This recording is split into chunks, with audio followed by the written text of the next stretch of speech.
I stumbled upon a most amazing phenomenon. Something so incredible, I mistrust my own judgment. Look. Dracula.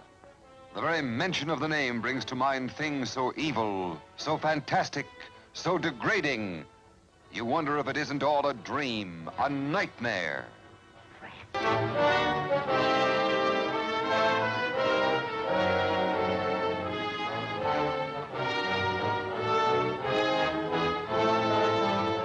What's going on, everyone? Great Talent here, and today we're on this episode of Rose Tinted Theater. We're going to actually marathon. I'm going to have our first ever marathon on this channel of Summer of Universal Monster Madness, I'm calling it, or Monster Mash.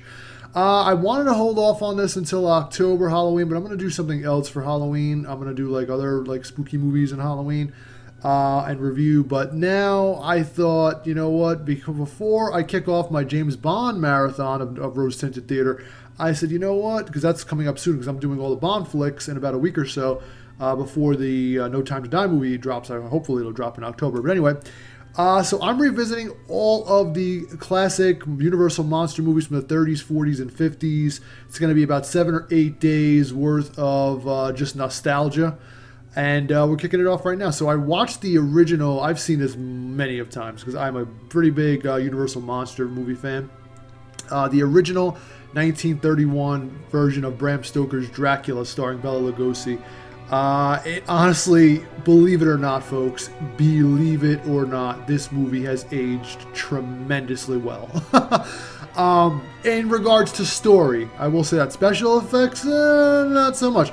But that's besides the fact, because, besides you have, crewmen pulling up spiders on strings or pulling, hovering frickin' vampire bats overhead, stuff like that. It's 1931, folks. You're just lucky the movie has sound. You know what I mean?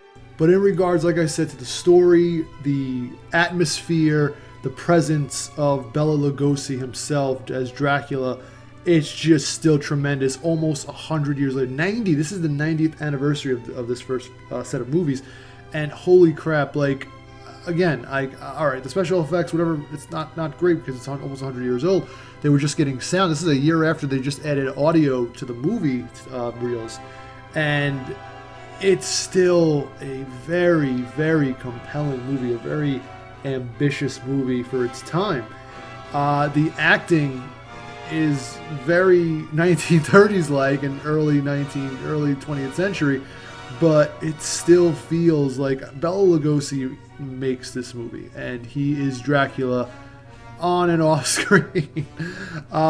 He really just is. He has such a thick presence, and he's there. When he's on screen, it's just intentional.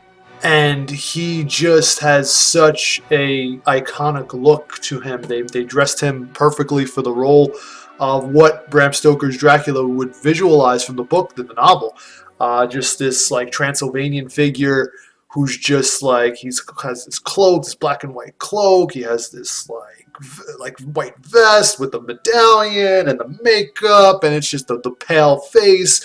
The thick ensemble of makeup and whatnot. It's just so, what's the word I'm looking for? It's just so intoxicating to watch him on screen, even though this movie is ancient. But it's really, and it's such a short movie too, that the movie's only literally 75 minutes long, the runtime. It's a little over an hour long, and it's just so.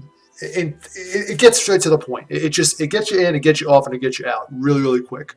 But I just really, if you're too young or you've just never seen this movie, without spoiling anything, besides Bela Lugosi, the actor who played Van Helsing, I forgot his name, but when Van Helsing is introduced, you could say he's the vampire hunter of the iconic Bram Stoker novels. When he is introduced, without spoiling anything, the interactions between himself and Dracula is tremendous.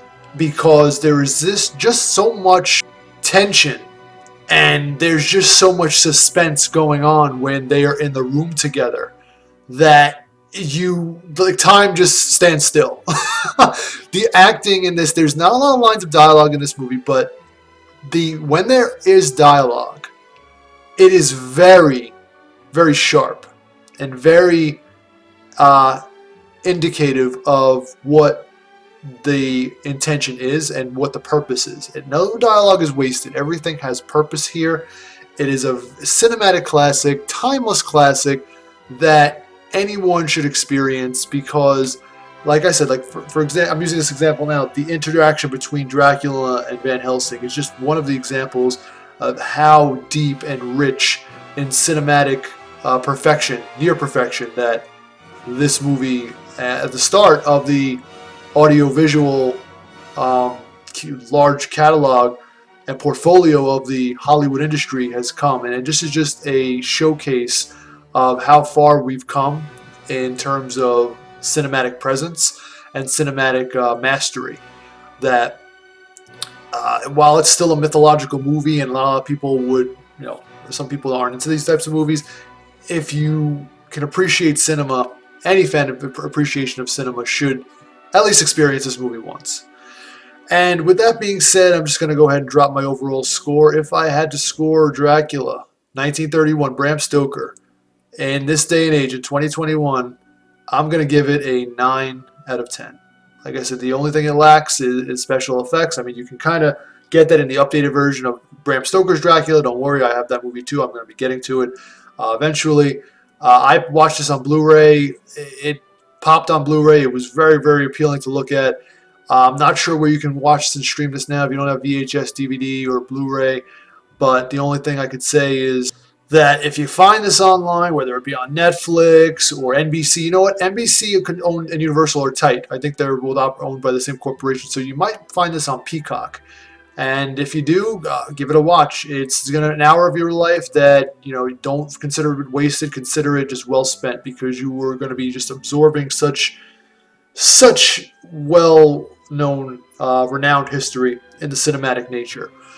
So again, thanks for stopping by this episode of Rose Tinted Theater. I will see you guys next time. The next monster movie I'll be doing I'm going chronologically. So the next monster movie I'll be doing in the Universal Monster Madness is going to be Frankenstein. So look forward to that, and thanks for stopping by. Don't forget to drop a like and subscribe, and I'll catch you guys next time. Thanks for stopping by.